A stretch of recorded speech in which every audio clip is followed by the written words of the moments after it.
जी बाबा। तो उसको पूछा व्यापक क्या है? हाँ। ब्रह्म ब्रह्म में व्यापक है, सोना सोना में व्यापक है, लोहा लोहे में व्यापक है, ऐसा कहा जी। इसमें क्या पकड़ना है? क्या पकड़ोगे? पकड़ो, इकाई आएगी हाथ में बस, कुछ भी नहीं मिलता। हमारे लिए तो नहीं मिला। हाँ ठीक बात बाबा।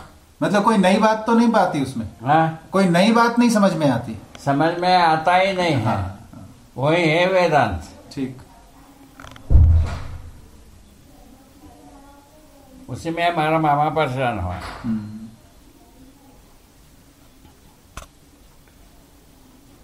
आपका मामा के साथ बहुत स्नेह रहा। मामा के साथ आपका काफी लगाव रहा। भयंकर रूप में, कुछ ज्यादा ही था। अच्छा। ऐसा माना जाए। अच्छा परस्परता दोनों में, जी। दोनों में लगाव था, तभी तो हम लोग जी पाए। जी जी। अंतिम बात कहा पाए हैं। हाँ। अंतिम बात सोच पाए, अंतिम बात के लिए जिज्ञासु हो पाए। जी। यहाँ तक हमारा मामा है। हम्म। अंतिम बात समझ में आना चाहिए इस बात के, वो भी सहमत, हम भी सहमत। अच्छा, बहुत बढ़िया। ठीक है, उसके लिए तो एक ही विधि, अज्ञात को ज्ञात करने के लिए समाधि। उसमें 20 वर्ष लगा, संयम में 5 वर्ष लगा। बता,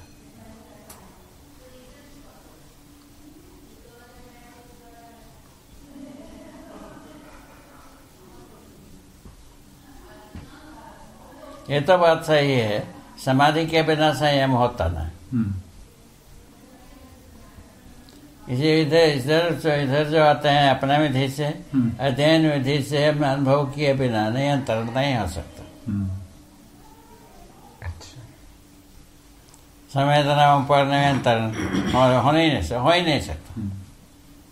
हो जाएगा? नहीं होगा। नहीं होता बाबा।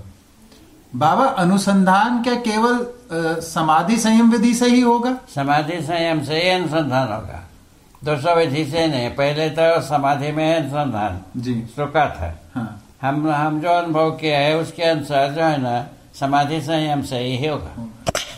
समाधि में कुछ नहीं होगा। समाधि में ऐसा विचार चुप होता है। अच्छा, भौतिकवादी विधि से कोई अनुसंधान नहीं? भौतिकवाद में तो कुछ भी नहीं मिलता। अच्छा। भौतिकवाद में भी तृष्णाएं मिलते हैं। अच्छा। वही बेता भर जगह, करोड़ रुपया, अरब रुपया, ऐसा बात होती। ठीक। तो आदर्शवाद भौतिकवाद से आगे की बात है। हाँ, बहुत आगे सोचा है। इसमें कोई क्या शंका? जी। ठीक, तुम्हारे दिन वाली बात हो गई।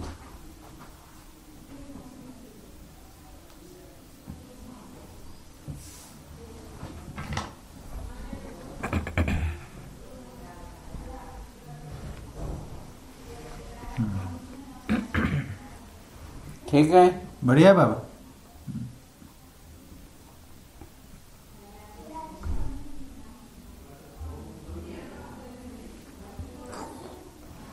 क्या बात निकली?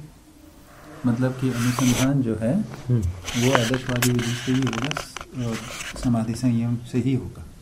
भौतिकवाद में उसकी कोई संभावना नहीं, उसमें केवल आप तृष्णा में फंसते हैं। कलाई में जी बाबा।